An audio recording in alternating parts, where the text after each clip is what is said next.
السلام علیکم۔ قرون اولا کا ایک اور حیرت انگیز پہلو اس کے علماء تھے۔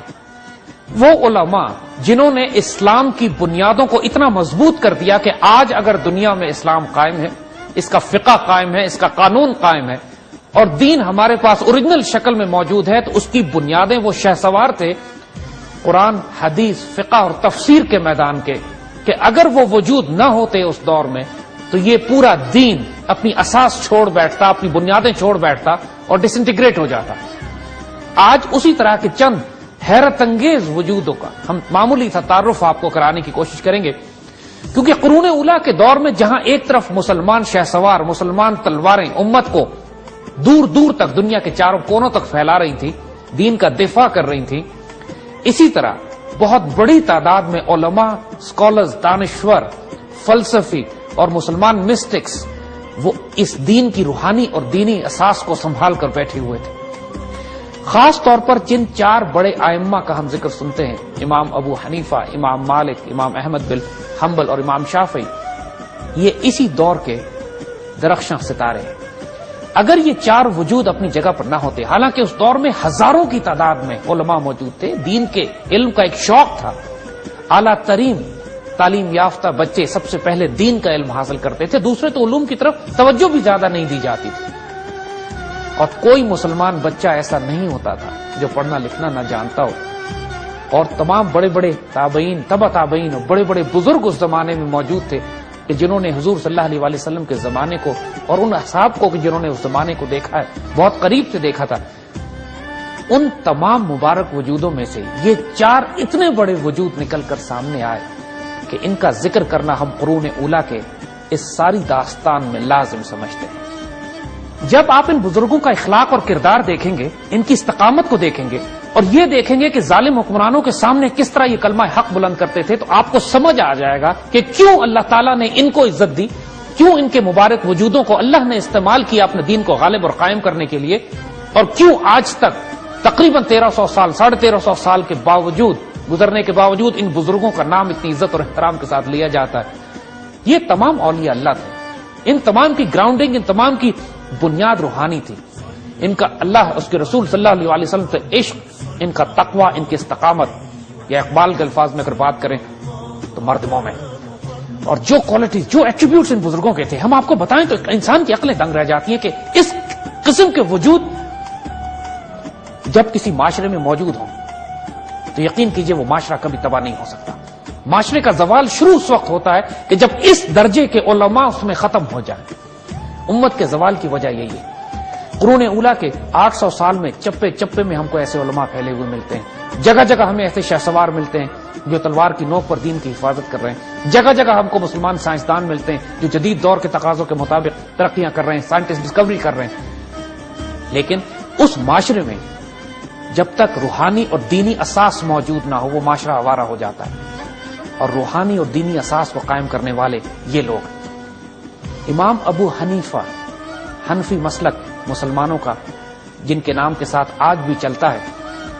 آپ تقریباً 80 ہجری کے آس پاس کوفہ میں پیدا ہوئے، اور اب ان کا کردار دیکھیے۔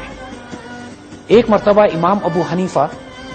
چلتے ہوئے جا رہے تھے تو بارش میں کیچڑ میں کچھ بچے کھیل رہے تھے، بچے پھسلنے لگے تو امام نے ان کو دیکھ کر ایک بچے کو مخاطب کر کے کہا کہ بیٹا پھسلنا نہیں۔ وہ بچہ مڑ کر امام کی طرف دیکھتا ہے اور کہتا ہے امام آپ میری فکر نہ کیجیے، آپ نہ پھسلیے گا، آپ پھسلے تو امت پھسل جائے گی۔ امام پر سختہ طاری ہو گیا، روتے ہوئے حشر ہو گیا آپ کا۔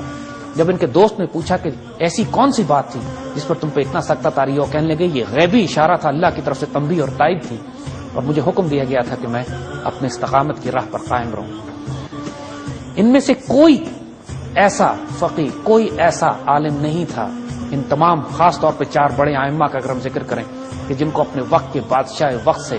سخت سزائیں نہ اٹھانی پڑیں، سخت مار نہ پڑی، جیلوں میں نہ گئے ہوں، حتیٰ کہ زہر دے کے ان کو شہید کیا گیا،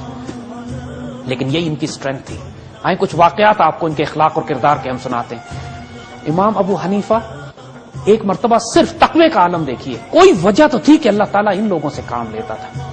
کوئی وجہ تو تھی کہ اللہ تعالیٰ نے ان کو سلیکٹ کر لیا تھا اس عزت کے لیے جو آج ہم دنیا میں ان کے لیے دیکھتے ہیں۔ اگر اس طرح کا تقوی آج بھی کوئی عالم یا کوئی بندہ مومن یا کوئی مجاہد اختیار کرے تو کوئی وجہ نہیں ہے کہ اللہ اس کو وہ مقام اور عزت نہ دے جو اللہ نے اپنے ان فقراء اور اولیاء کو دیا تھا. اور یہ صرف ہم ایک چند مثالیں آپ کو ان کی زندگیوں کی دے رہے ہیں. ایک مرتبہ امام ابو حنیفہ کہیں سے گزر رہے تھے تو دو بوڑھی عورتیں آپس میں بات کر رہی تھیں. ایک عورت نے دوسرے سے کہا تم نے دیکھا یہ امام ابو حنیفہ جا رہے ہیں عشاء کے وضو سے فجر کی نماز پڑھتے ہیں. حالانکہ امام اس وقت تک ایسا کرتے نہیں تھے لیکن ان کے بارے میں لوگوں کا تاثر یہ تھا. امام نے سنا تو کانپ کے رہ گئے,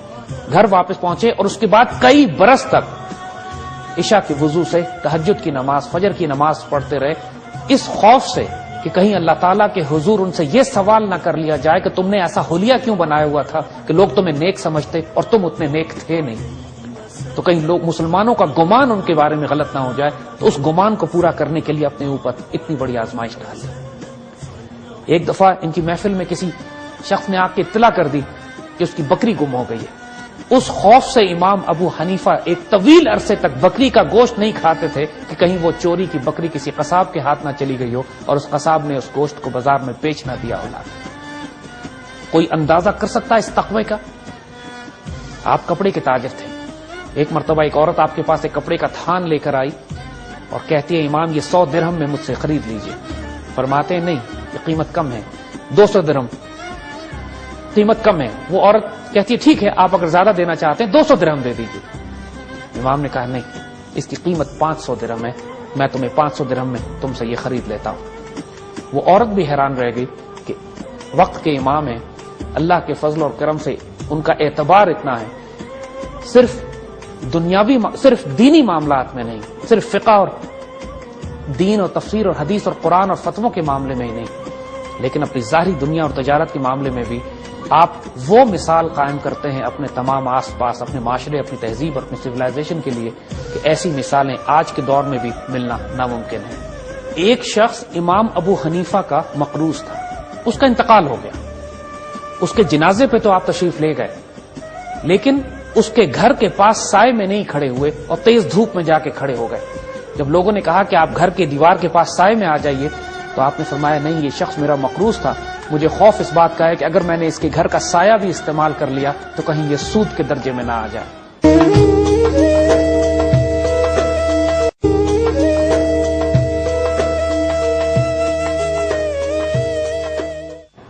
خلیفہ مروان نے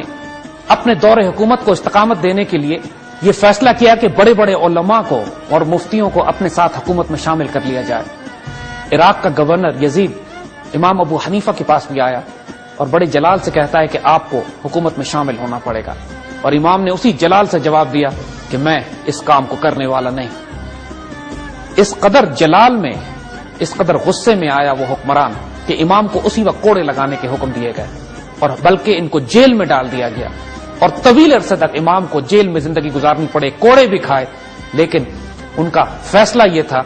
کہ بادشاہ ظالم فیصلہ کرے گا اور امام سے اپنے اس ظالم ظلم کے فیصلوں پر مہر لگوائے گا, اور اس ظلم کو کام کرنے والا میں نہیں ہوں. بادشاہ کی تمام تر طاقت اور ظلم بھی امام کو اپنے راستے سے ہٹانے میں کامیاب نہیں ہوئی. ان کے شاگرد امام محمد جیل خانے ہی میں آپ سے درس لیا کرتے تھے, اور اسی جیل خانے میں طویل عرصے تک درس و تدریس کا سلسلہ جاری رہا, اور حتیٰ کہ ایک موقع پر اسی جیل خانے ہی میں امام کو زہر دے دیا گیا. جب آپ کو یہ احساس ہوا کہ کھانے میں مجھے زہر دے دیا گیا ہے, اسی وقت آپ سجدے میں چلے گئے اور اللہ کو مخاطب کر کے کہتے ہیں کہ تیرا بندہ نعمان بن ثابت حاضر ہے, اور اسی طرح اپنی جان اللہ کے سپرد کر دی. آپ کا انتقال تقریباً 150 ہجری کے آس پاس ہوا. جو ہی آپ کو زہر دینے اور آپ کی شہادت کی خبر بغداد میں پھیلی, لاکھوں کا مجمع آپ کے جنازے کے لیے اکٹھا ہو گیا. کہا جاتا ہے کہ آپ کی نماز جنازہ 6 دفعہ پڑھائی گئی اور ہر دفعہ تقریباً 50,000 کے قریب لوگ اس جنازے میں موجود تھے. سلطان الپ ارسلان نے تقریباً 450 ہجری کے آس پاس آپ کے مزار کو دوبارہ ترتیب دیا, اور اس زمانے میں ایک مشہور شاعر نے یہ شعر کہا امام ابو حنیفہ کے حوالے سے کہ آج دین در بدر ہو رہا ہے, ابتر ہو رہا ہے, اور جس شخص نے دین کو ترتیب دیا وہ اس مزار میں آرام کر رہا ہے. امام ابو حنیفہ مسلک حنفیہ کے بانی اور امت مسلمہ کے جلیل القدر عالم, اللہ کے رسول صلی اللہ علیہ وسلم کے عاشق, ایک متقی پرہیزگار درویش فقیر, ایک ایسے عالم کہ جنہوں نے پوری امت کا بوجھ اپنے کاندھوں پر اٹھایا, آج جن کی وجہ سے دین قائم اور غالب ہے. ان کے تمام دوسرے آنے والے ساتھی امام مالک, امام شافعی, امام احمد بن حنبل, اسی پائے اسی کردار کے وجود کہ جو انسان آج ان کو دیکھتا ہے تو یقین نہیں کرتا کہ اس دنیا میں اس اخلاق اور کردار کے وجود ہو سکتے ہیں یا نہیں۔ قرون اولیٰ کی یہ خاص بات تھی کہ اس طرح کے ہیرے اس کثرت سے بکھرے ہوئے تھے کہ جب اسلامی تہذیب کا عروج ہو رہا تھا تو حضور صلی اللہ علیہ وسلم کے تربیت یافتگان، صحابہ، تابعین، تبع تابعین اور ان کے تربیت یافتہ امتی آنے والوں میں جو کلاس تھی، جو کوالٹی تھی انسانوں کی، اس سے زیادہ خوبصورت کلیکشن، اس سے بڑی گیلیکسی انسانوں کی کبھی کسی ایک جگہ کسی ایک دور میں اس سے پہلے کبھی اکٹھی نہیں ہوئی۔ جو آج اہل نظر لوگ ہیں وہ معاشی قحط پر ماتم نہیں کرتے، وہ قحط الرجال پہ ماتم کرتے ہیں جب اللہ کی بندی ختم ہو جائے۔ آج انسان دنیا میں پھرتا ہے، نہ کوئی احمد بن حنبل ملتا ہے، نہ شافعی، نہ ابو حنیفہ، نہ امام مالک، اور نہ اس پائے کے علماء کہ جو اپنی کمر پر کوڑے تو برداشت کرتے تھے، جن کو بچے نصیحت یہ کرتے تھے کہ ہمارے پھسلنے کی پرواہ نہ کیجیے، آپ پھسلے تو امت پھسل جائے گی، اور ان لوگوں نے پھر لاج اس طرح رکھی کہ اپنی گردنیں کٹوا دیں لیکن ان کے پاؤں کبھی اللہ کے فضل سے نہیں پھسلے۔ امام مالک مدینے کے امام، عشق رسول صلی اللہ علیہ وسلم میں اپنی معراج، اپنی مثال آپ، ساری عمر آپ مدینہ منورہ میں قیام فرماتے رہے اور مدینے سے باہر نہیں گئے سوائے حج کے یا مکہ مکرمہ کبھی جانا پڑے تو، حتیٰ کہ بغداد کے خلفاء ان کو مسلسل بلاتے رہے کہ آپ بغداد ہمارے پاس آئیے، لیکن امام ان سب کو رد کر دیا کرتے تھے یہ کہہ کر، حضور کی اس حدیث کو سنا کر کہ مدینہ، جس کا مفہوم ہے کہ مدینہ تمہارے لیے بہتر ہے اگر تم جانو، آپ کبھی مدینے کی سرزمین سے باہر نہیں گئے۔ عشق رسول کا یہ عالم کہ مدینے میں کبھی اونٹ پر نہیں بیٹھے، کبھی گھوڑے پہ نہیں بیٹھے کہ یہاں میرے آقا صلی اللہ علیہ وسلم کے قدمین شریفین زمین پر پڑتے ہوں گے، مدینے میں جوتا نہیں پہنتے تھے کہ میں ننگے پاؤں چلنا چاہوں گا اس زمین پہ جہاں میرے آقا نے جس زمین کو اپنے قدمین شریفین سے چھوا ہوگا۔ اس عشق رسول کے ساتھ اتنے جلالی وجود، اتنا تقوی، اتنی بزرگی، اتنی بلندی اس مبارک وجود میں کہ خلیفہ وقت بھی آپ کی محفلوں میں آتے اور کانپتے تھے۔ وقت کے بڑے بڑے خلیفہ منصور اور ہارون رشید آپ کے درس میں بیٹھتے تھے۔ ایک مرتبہ خلیفہ منصور جو جلالی خلیفہ مشہور تھا، اس کا ظلم بھی مشہور تھا اور لوگوں کو سزائیں بھی بڑی سخت دیا کرتا تھا، مسجد نبوی میں امام مالک کی مجلس میں آ کر بیٹھا اور آداب مجلس کے خلاف اونچی آواز میں سوال کرنے کی کوشش کی۔ امام نے نگاہ اٹھائے بغیر اس کو تہذیب مجلس سکھائے اور کہا اپنی باری پر سوال کرنا۔ جب عام شاگردوں کی باری ختم ہو گئی تو اس کے بعد خلیفہ کی باری آئی کہ زمین پر بیٹھ کے عام لوگوں کی طرح امام سے سوال کرے، اور سوال اس نے یہ کیا کہ اگر کسی شخص کے کپڑوں پر مچھر کا خون لگ جائے تو کیا وہ کپڑے پاک رہیں گے یا نہیں؟ امام نے ایک لمحے کے لیے اس کی طرف دیکھا، اس کو پہچان گئے اور پھر جلال میں آ گئے اور پورے جلال میں اس کو مخاطب کر کے کہتے ہیں کہ جس شخص کے ہاتھوں پر لاکھوں مسلمانوں کا، سینکڑوں بے گناہ لوگوں کا خون لگا ہوا ہو، وہ مجھ سے مچھر کے خون کے بارے میں فتویٰ لینے آیا۔ پوری محفل پر سناٹا طاری ہو گیا۔ لوگوں کو اندازہ تھا کہ منصور کے آگے اس جواب دینے کا کیا مطلب ہو سکتا ہے، لیکن منصور بھی کانپ کے رہ گیا، شرمندگی سے سر جھکا لیا اور خاموشی سے اس محفل سے نکل گیا۔ دوسری طرف خلیفہ ہارون رشید، کتنا بڑا نام، پوری دنیا میں اس وقت مسلمان خلافت چین سے لے کر یورپ تک پھیلی ہوئی۔ یورپ کے بڑے بڑے بادشاہ خلیفہ ہارون رشید سے دوستی کرنا چاہتے ہیں، ان کا نام سن کے ان کی جان نکلتی ہے۔ دیومالائی داستانوں میں ہارون رشید ایک مشہور نام ہے۔ ہارون رشید نے امام مالک سے درخواست کی کہ آپ بغداد تشریف لائیے اور مجھے اور میرے بیٹوں کو درس دیجیے۔ امام نے فرمایا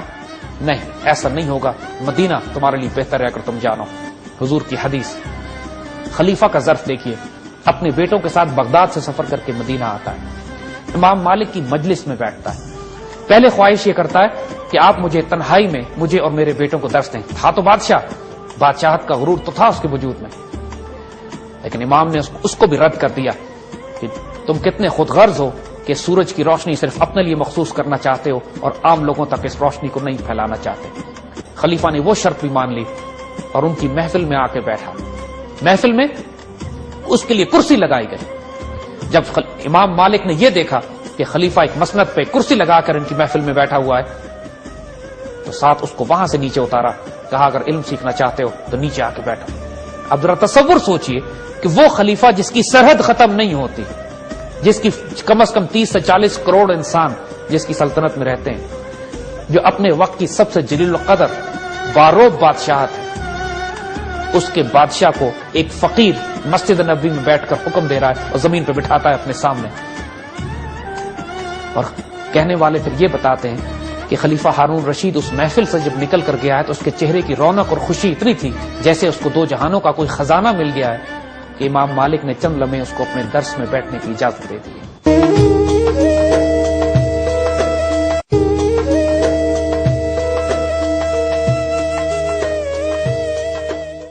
یہی امام مالک ہیں کہ جو خلیفہ ہارون رشید کو اپنی محفل میں زمین پر بٹھاتے ہیں اور خلیفہ خوشی سے ان کی محفل سے اٹھ کے جاتا ہے تو جاتے ہوئے امام کو بہت بھاری خزانہ تحفے میں پیش کرنا چاہتا ہے. امام اس سے کہتے ہیں نہ میں صدقے کا اہل ہوں نہ میں یہ تحفہ قبول کر سکتا ہوں. اس کو رد کر دیا. سلطان نے خلیفہ نے دلیل دینے کی کوشش کی کہ تحفہ تو نبی بھی قبول فرماتے ہیں. آپ نے فرمایا میں نبی نہیں ہوں, میری مجبوری ہے, میں تم سے یہ تحفہ قبول نہیں کر سکتا, اس کو لے جاؤ تقسیم کر دو کہیں اور اس وقت خود امام مالک کے اپنے گھر میں حال یہ ہے کہ 3 دن سے چھوٹی بچی بھوکی ہے. کیفیت یہ ہے کہ مدینے کی مسجد نبوی شریف میں آ کے آپ درس تو دے رہے ہیں لیکن اپنی بیوی کو یہ کہہ کر آتے ہیں کہ گھر میں چکی ذرا زور سے چلانا, خالی چکی جس میں کوئی گیہوں یا گندم نہیں ہے, تاکہ بچی کا شور, بچوں کی چیخیں مارنے کی شور اس میں ذرا دب جائے اور محلے والوں کو, ہمسایوں کو یہ نہ پتہ لگے کہ امام کے گھر بھوک کی وجہ سے بچے بلبلا رہے ہیں اور ان کی رونے کی آوازیں آ رہی ہیں. اور وہ نیک بخت بیوی بھی ان کی تابعداری میں, ان کی اطاعت میں اپنے بچوں کو, اپنے گھر کو بھوکا رکھتی ہے لیکن امام کا راز نہیں کھولتی. حالت یہ ہو چکی ہوتی ہے کہ گھر کی چھت کی لکڑیاں بیچ کر امام اپنے گھر کا خرچ پورا کرنے کی کوشش کر رہے ہیں. یہ وہ کیفیت ہے, یہ وہ وقت ہے کہ جب خلیفہ وقت آپ کے پاس نیچے بیٹھا ہوا ہے, اشرفیوں کے توڑے آپ کے آگے رکھ رہا ہے اور آپ کے آگے ہاتھ جوڑ رہا ہے کہ آپ اس میں سے کچھ قبول کر لیں, اور یہ درویش وقت جوتوں کی ٹھوکروں میں ان کو نکال کر پرے کرتا ہے. اسی بات کی وجہ سے امام مالک میں وہ جلال تھا ان کی طبیعت میں کہ خلیفہ وقت آپ کے ہاں سفارش کرتے ڈرتے تھے. خلیفہ وقت آپ کے دربار پر حاضری دینے کے لیے بغداد سے چل کر آتے تھے اور زمین پر بیٹھتے تھے. خلیفہ مہدی ایک دفعہ امام مالک کے پاس آیا مدینے میں اور آپ سے نصیحت کی درخواست کی. امام نے ایک طرف تو اس کو اللہ سے ڈرایا, اس کو انصاف پر قائم رہنے کا حکم دیا, پھر حضور صلی اللہ علیہ وسلم کی اس حدیث شریف کے مطابق جس میں حضور نے فرمایا تھا کہ میں ہجرت کر کے مدینے آؤں گا, مدینے میں قیام کروں گا, مدینے میں انتقال کروں گا اور اہل مدینہ میرے ہمسائے ہیں, ان کا دھیان رکھنے کا حضور صلی اللہ علیہ وسلم نے حکم دیا تھا. اس حوالے سے امام مالک نے یہ حدیث اس خلیفہ مہدی کو سنا کر اس کو نصیحت کی کہ اہل مدینہ پر رحم کیا کرو, ان کے ساتھ نرمی کیا کرو, ان کے ساتھ سختی کا معاملہ کبھی نہ کرنا, کہ یہ حضور کے ہمسائے ہیں اور جو حضور کے ہمسایوں کے ساتھ اچھا سلوک کرے گا آخرت میں حضور صلی اللہ علیہ وسلم کی شفاعت کا مستحق ٹھہرے گا. خلیفہ مہدی یہ سن کر رو پڑا اور تاریخ میں اس کے بعد دیکھا گیا کہ لطف و کرم کی انتہا کر دی مہدی نے اہل مدینہ پر کہ مسلمان تاریخ میں یہ مثال بن گئی کہ کس طرح اہل مدینہ کے ساتھ نرمی کرنی چاہیے, ان سے محبت اور پیار کا معاملہ کرنا چاہیے. خلیفہ مدینے کی گلیوں میں چلتا پھرتا تھا, مدینے کا طواف کرتا پھرتا تھا اور باواز بلند آواز لگا کے کہتا تھا کہ مجھ کو امام مالک نے بچا لیا, مجھ کو امام مالک نے مجھ پر احسان کیا کہ مجھے یہ اجازت دی, مجھے یہ نصیحت کی, مجھے یہ حدیث سنائی کہ اہل مدینہ کے ساتھ نرمی کرنی چاہیے. اور اس نرمی کا اس نے واقعی حق ادا کیا کہ مسلمان تاریخ میں وہ ایک مثال بن گئے. یہی وہ امام مالک ہیں کہ خلیفہ وقت نے ایک دفعہ ان کو اپنے خلاف فتویٰ دینے پر, کیونکہ خلیفہ جب جبری خلافت لوگوں سے لے رہا تھا تو امام نے فتویٰ یہ دیا کہ جبری خلافت کی بیعت نہیں ہوتی. اس پر امام مالک کو مدینے میں اس قدر کوڑوں کی سزا دی گئی, اس قدر سزا دی گئی کہ تاریخ گواہ ہے کہ اگر یہ سزا کسی اور طاقتور ترین وجود کو بھی دی جاتی تو وہ زندگی کی بازی ہار جاتا. اور یہ نحیف اور ناتوان امام ہر مار کے بعد, ہر کوڑے کے بعد اس طرح پرجلال ہو کر کھڑے ہوتے تھے کہ خود جلادوں کو بھی حیرانی ہوتی تھی اور ان کو حد تو یہ ہوئی امام مالک کے دونوں بازوؤں کو دونوں طرف سے باندھ کر اس زور سے کھینچا گیا کہ آپ کے بازو کندھوں سے نکل گئے اور آپ کے چہرے پر سیاہی لگا کر آپ کو مدینے میں پھرایا گیا, کوڑوں سے مارا گیا, صرف اس لیے کہ آپ خلیفہ کے خلاف اپنا فتویٰ واپس لے لیں. آپ اس پہ راضی نہ ہوئے. بہت طویل عرصے تک امام کو اتنی شدید تکلیف رہی کہ آپ اپنے ہاتھ باندھ کر نماز نہیں پڑھ سکتے تھے. زندگی کے آخری دور میں امام نے مسجد نبوی میں آنا بند کر دیا. اعتراض کرنے والوں کو شدید شکایت ہوئی کہ اب وہ جو اپنے آپ کو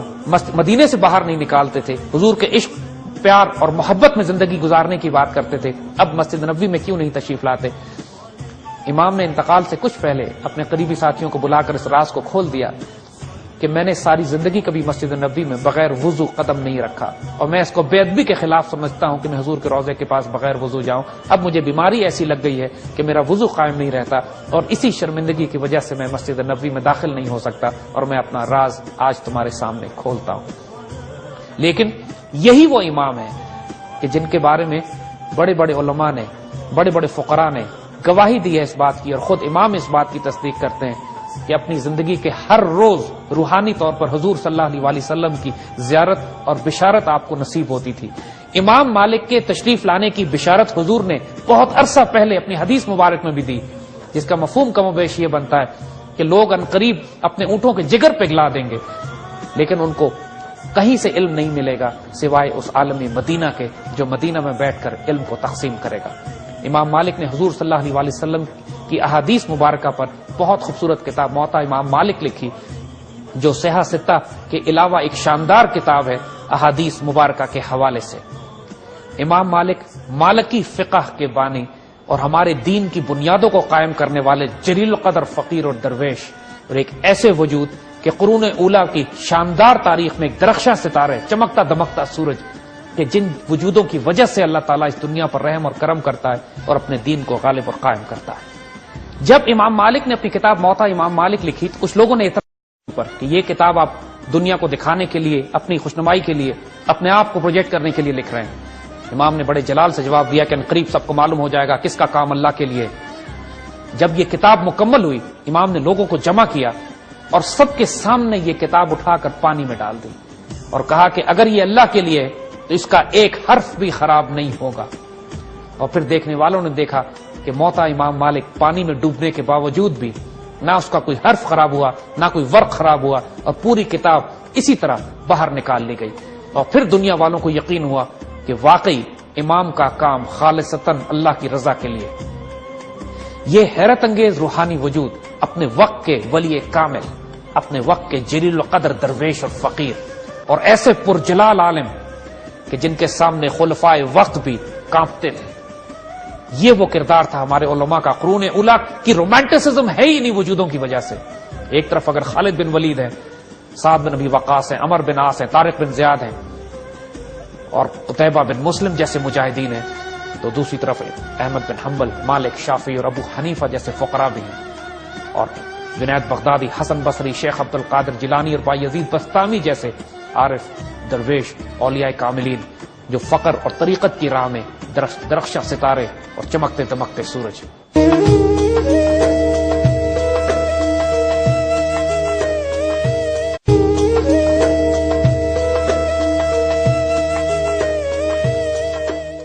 امام شافعی مکے کے امام اور امام مالک کے شاگرد، اور اتنے پیارے اور چہیتے شاگرد کہ امام مالک کی وراثت کو آگے بڑھانے والے امام شافعی، اس قدر درویش اور قلندر کہ صرف ایک مثال ان کے لیے کافی ہے کہ جب امام مالک نے ایک مرتبہ 50,000 اشرفی آپ کو دے کر مکے کی طرف روانہ کیا تو مکہ پہنچنے سے پہلے تمام اشرفیاں آپ صدقہ کر چکے تھے اللہ کی راہ میں، اور خود خالی ہاتھ مکے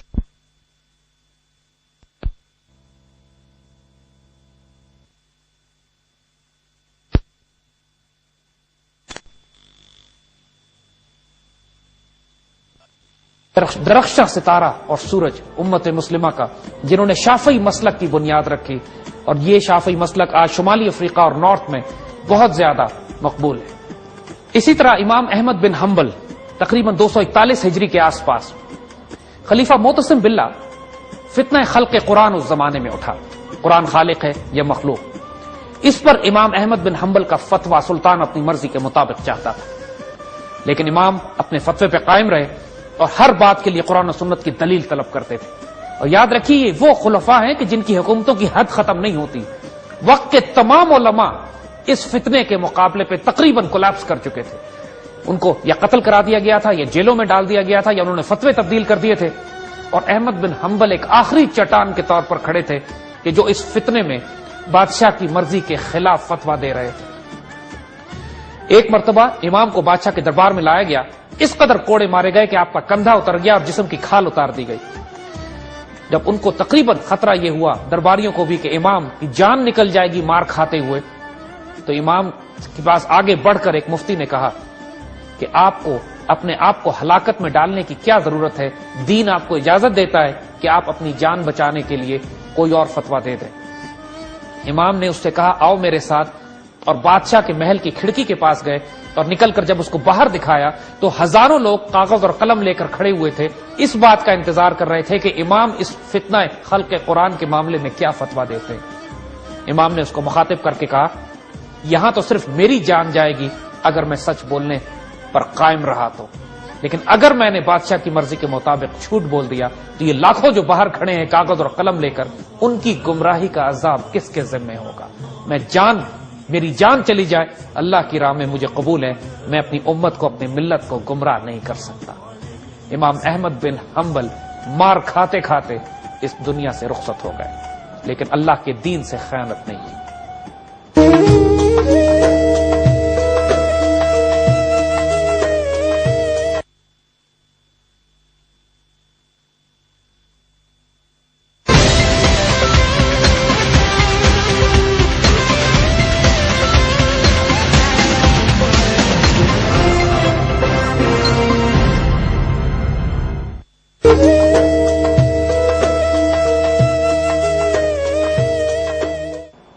قرون اولیٰ میں فقہ کے اماموں کے بعد ہم جس مبارک وجود کا ذکر کرنا چاہیں گے مختصراً وہ امام بخاری ہے،